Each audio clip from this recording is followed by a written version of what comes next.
दोस्तों इसके पहले वीडियो में हमने बताया था दो चर वाले रैखिक युग्म समीकरण किसे कहते हैं।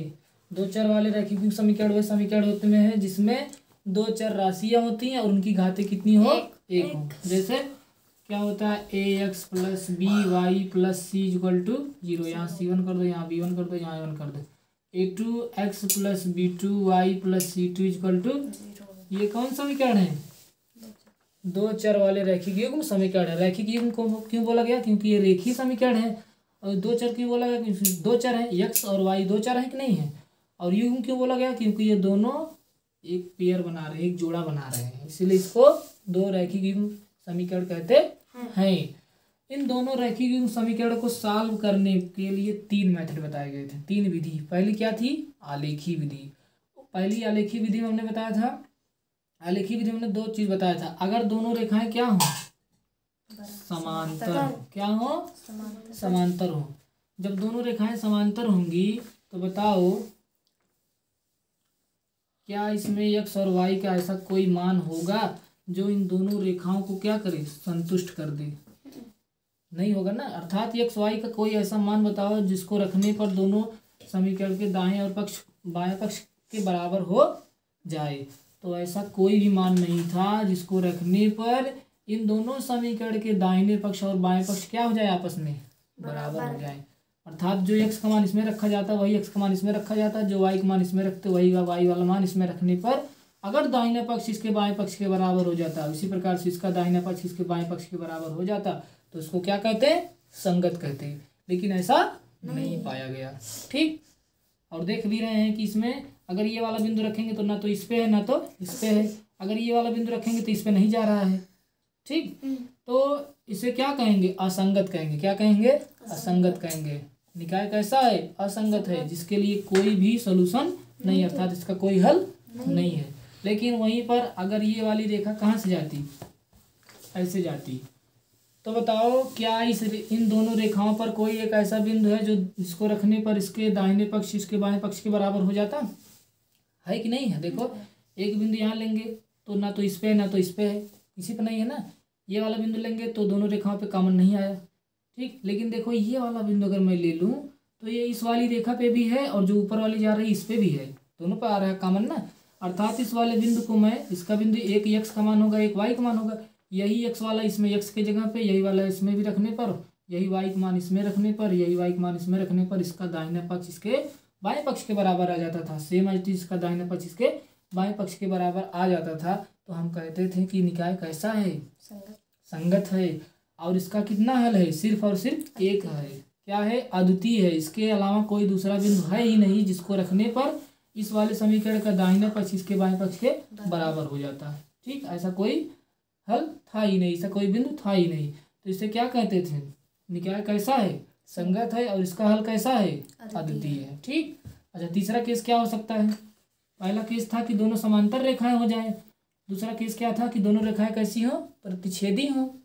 तीसरा केस क्या हो सकता है? जैसे ये वाली ये पहली रेखा जा रही है ना, ये पहली रेखा है कि नहीं है, अगर दूसरी वाली रेखा भी इसी के ऊपर से जाए, इसी के ऊपर से चली जाए, एकदम इसी के ऊपर से जाए, संपाती हो जाए। क्या हो जाए? संपाती हो जाए। क्या हो जाए? संपाती। इसी को क्या कहते हैं? संपाती। अर्थात पहली वाली रेखा के ऊपर दूसरी वाली रेखा भी जा रही हो तो उसे क्या कहेंगे? संपाती कहेंगे। अर्थात अगर तुमने कोई बिंदु इस पे लिया है तो वो बिंदु देखो इस पे भी है कि नहीं है। जैसे मैं कोई बिंदु रखूंगा तो नीचे वाली रेखा पे भी है और इसके ऊपर वाली रेखा पे भी है, वही है। ठीक। अर्थात x y का चाहे जो मान लोगे और उसको रखोगे तो दोनों समीकरण क्या हो जाएंगे? संतुष्ट हो जाएंगे। दोनों समीकरण के x और y सॉरी दाहिने पक्ष बाएं पक्ष के बराबर हो जाएगा। चाहे जो पॉइंट ले लो, चाहे यहाँ से ले लो, चाहे यहाँ से ले लो, चाहे यहाँ से ले लो, अगर इसको रखोगे तो क्या हो जाएगा? उस दोनों रेखीय समीकरण का दाहिना पक्ष बाएं पक्ष के बराबर हो जाएगा। अर्थात इस केस में, किस केस में? जब दोनों रेखाएं कैसी हों? संपाती हों। तो उसके कितने हल होंगे? अनंत हल होंगे भैया। अनंत बिंदु होगा कि नहीं होगा? देखो इस रेखा पे एक बिंदु यहाँ ले लो, एक बिंदु यहाँ ले लो, एक बिंदु यहाँ ले लो, चाहे जो भी बिंदु लोगे, देखो दोनों रेखाओं के ऊपर है कि नहीं है? है ना। अर्थात x y का चाहे जो मान ले लो तो उसको रखोगे तो इसके दाहिने पक्ष उसके बाएं पक्ष के बराबर हो जाएगा। तो तीन केस हुआ कि नहीं हुआ? पहला केस क्या था? जैसे ये एक्स और ये वाई हो और दोनों रेखाएं हो, जब दोनों रेखाएं समांतर होती तो चाहे जो बिंदु लोगे वो इसको संतुष्ट नहीं करेगा। तीसरा केस क्या था, एक रेखा ऐसी जाए, तीसरी रेखा ऐसी, दूसरी रेखा ऐसी जाए, तो देखो एक बिंदु पे कॉमन कर गई कि नहीं की, या तो प्रतिच्छेदी हो गई, क्या हो गई, प्रतिच्छेदी हो गई।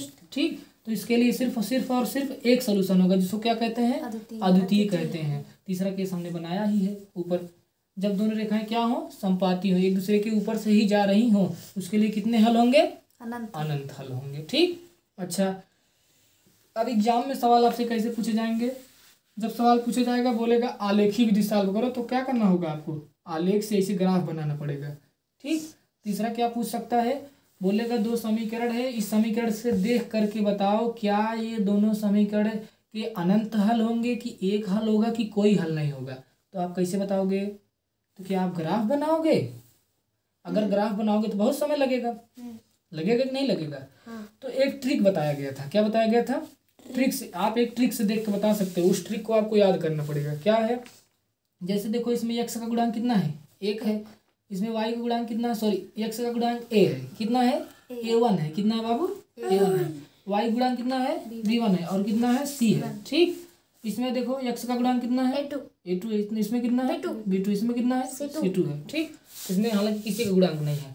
तो सवाल को बहुविकल्पी जो प्रश्न आते हैं उसमें पूछा जाएगा कि दो क्या दिया गया है, दो चर वाले रैखिक युग्म समीकरण दिया है, आप इसको देखकर बताओ कि इसके अनंत हल होंगे, क्या होंगे, अनंत हल होंगे या अद्वितीय हल होगा, कैसा, अद्वितीय होगा, अद्वितीय होगा या कोई नहीं होगा, इनमें से कोई नहीं। तो चार ऑप्शन ऐसे दिया रहेगा, तो क्या लगाओगे, अद्वितीय हल होगा कि अनंत होगा कि कोई नहीं होगा कि इनमें से कोई नहीं होगा, बताओ।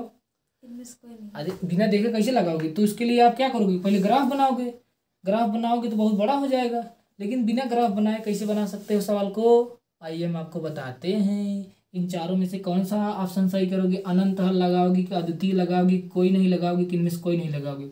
इसके लिए ग्राफ बनाने की कोई ज़रूरत नहीं है। क्या करोगे, इनके गुणांकों की तुलना कर लो, अनुपातों को, इनके गुणांकों का अनुपातों को तुलना कर लो। जैसे देखो a1 बटे a2, फिर b1 बटे b2, c1 बटे c2। अगर a1 बटे a2 बराबर b1 बटे b2 बराबर c1 बटे c2 हो जाए तो इसमें क्या होता है, रेखाएं कैसी होती हैं, संपाती होती हैं, कैसी होती हैं, संपाती होती हैं। और जब संपाती होती हैं तो कितना हल होता है, अनंत हल होता है, कितना होता है, अनंत हल होता है। तो वही याद कर लीजिएगा आप। ठीक, इस केस में अगर a1 ए बराबर a2 सॉरी a1 बटे a2 का मान b1 बटे b2 और c1 बटे c2 के बराबर आ जाए तो क्या लिख दोगे, संपाती लिख दोगे, क्या लिख दोगे, संपाती लिख दोगे। कितना हल हो जाएगा, अनंत लिख दोगे, कितना लिख दोगे, अनंत हल लिख दोगे। निकाय कैसा हो जाएगा, संगत हो जाएगा ना बाबू। अच्छा फिर देखो यहाँ पे अगर a1 बटे a2 फिर क्या होगा, b1 बटे b2, c1 बटे c2, a1 बटे a2 बराबर हो, लेकिन b1 बटे b2 c1 बटे c2 के बराबर नहीं हो। क्या हमने कहा, a1 बटे a2 का मान b1 बटे b2 के बराबर हो, लेकिन c1 बटे c2 के बराबर नहीं हो, तो कैसा हल होगा, तो रेखा कैसी होगी, समांतर होगी। कैसी होगी, समांतर होगी।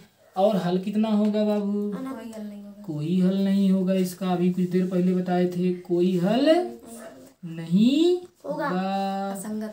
निकाय कैसा होगा, असंगत होगा। कैसा होगा, असंगत होगा। थोड़ा लिखने में गलत हो रहा है, असंगत। ठीक, जल्दी जल्दी लिख रहे हैं, असंगत। ठीक, अच्छा एक केस और हमने बता देता है आपको। अब देखिए अगर a1 बटे a2, b1 बटे b2, c1 बटे c2। अब देखो यहाँ पे क्या करें हम, बराबर।